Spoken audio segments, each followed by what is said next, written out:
উঠায়েন না, বেশি উঠায়েন না কিন্তু। ঠিক আছে, পিছন দিকে যান, পেছন দিকে যান না।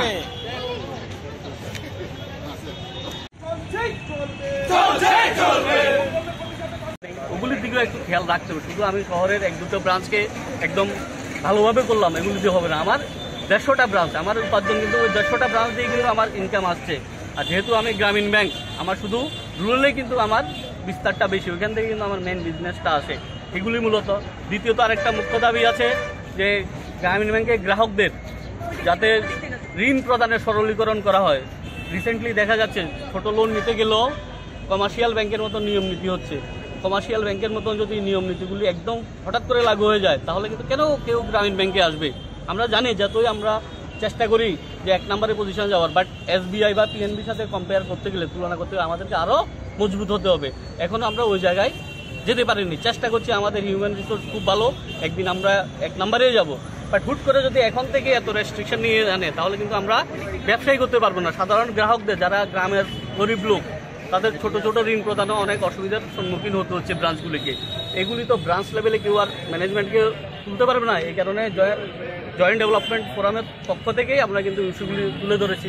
আরেকটা মুখ্য দাবি ছিল আমাদের, যে যারা DRW ভাই বোনেরা অনেক দিন ধরে আসছে, আমরা বলছি ঠিক আছে ওদেরকে ন্যূনতম মজুরি দেন। গভর্নমেন্টের যে গাইডলাইন, যে একজন অফিস অ্যাটেন্ডেন্ট যেই বেতন পায় ওটা 30 ভাগের 1 ভাগ ওদের পার ডে দেওয়ার কথা, ওটাও ওনারা দিচ্ছেন না, ঠিকভাবে প্রপারলি দিচ্ছেন না। ওদের কোনো PF নেই, সবগুলি ন্যায্য দাবি। আমরা কথা বলতে গেলে ওরা বলে যে ওটা তোমাদের পার্মানেন্ট স্টাফ নয়। কেন কথা বলতে গেছো? আরে ভাই, পার্মানেন্ট স্টাফ নয় ঠিক আছে, আমার এখানে অফিস অ্যাটেন্ডেন্ট আছে 10 জন বা 12 জন, আর আমার ব্রাঞ্চ কয়টা 150টা, USB আছে 12 থেকে 13টা, অ্যাডমিনিস্ট্রেটিভ অফিস আছে। তাহলে কাকে দিয়ে ফাইলগুলোর কাজ করাচ্ছি? কেউ না কেউ এখানে নিযুক্ত আছে। ওরা তাহলে ওর জন্য কেউ কি কথা বলবে না? এটা কি স্বৈরাচারী নেই? যে আমাদের তো একটা হিউম্যানিটি গ্রাউন্ডেও তো আমরা কথা বলতে পারি ওদের নিয়ে। আমাদের একটাই দাবি, ওদের জন্য ন্যূনতম মজুরি প্রদান করতে হবে, যেটা গভর্নমেন্টের গাইডলাইন, আমাদের নিজস্ব কোনো কিছু নেই। সেন্ট্রাল গভর্নমেন্টের যে গাইডলাইন, যে ওইটা মেনেই ওদেরকে ন্যূনতম মজুরি প্রদান করতে হবে। বাট দুর্ভাগ্যজনক, আপনারা যেহেতু এসছেন, আপনাদের সহযোগিতা কাম্য, এটা করছি। আমাদের আজকে দেখুন অনেক ব্রাঞ্চ থেকে, দূর দূরান্ত থেকে ব্রাঞ্চ থেকে সবাই এসছে। আমরা এখানে শেডের ব্যবস্থা করেছিলাম, যেহেতু এই পোর্শনটা ব্যাংকের যতটুকু জানি এটা এগ্রিমেন্টে নেই। আমরা ঠিক আছে এখানে আমরা আজকে প্রোগ্রামটা পিসফুলি করব। বারবার চেয়ারম্যান স্যারকেও কিন্তু আমরা বলেছি আজকে ধর্নাটা আমাদের পিসফুল ধর্না হবে, কোনো এখানে অপ্রীতিকর কোনো ঘটনা না হয় ওটা আমরা খেয়াল রাখবো। আর তাহলে তো আমরা ব্রাঞ্চে বন্ধ করি। আজকে হেড অফিসের ট্রেনিংও আছে, ওরাও ঠিকভাবে চলছে। আমরা বলেছি আমাদের 150 থেকে 200 ম্যাক্সিমাম লোক হবে, পিসফুলি ধর্না হবে। বাট উনি কিন্তু একটা শেডের ব্যবস্থা করেছিলেন, ওটাও কিন্তু হুট করে লেবারদেরকে ধমকিয়ে সরিয়ে দিয়েছেন। তো এটা দুর্ভাগ্যজনক।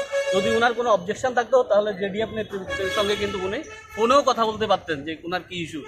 এটাই আমাদের বক্তব্য আপনাদের সামনে থাকবে। ওনার কাছে আবার আপিল রাখছি আপনাদের মাধ্যমে যে ওনারা যাতে আলোচনার টেবিলে আসুন পজিটিভ দৃষ্টিভঙ্গি নিয়ে। আলোচনার টেবিলে শুধু আসলে হবে না, ইস্যুগুলিকে সলভ করার পজিটিভ মানসিকতা থাকতে হবে। হয়তো 10 দফা দাবিতে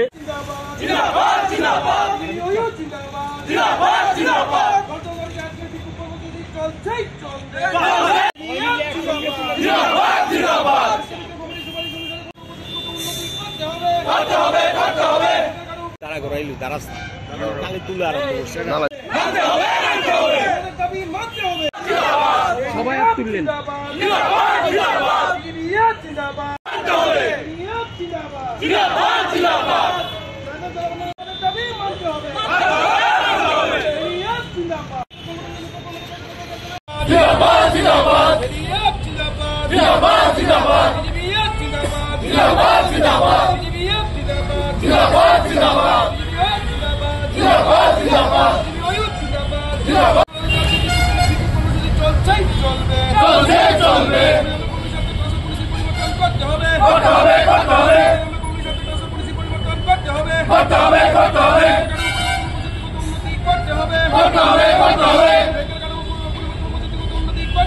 করতে হবে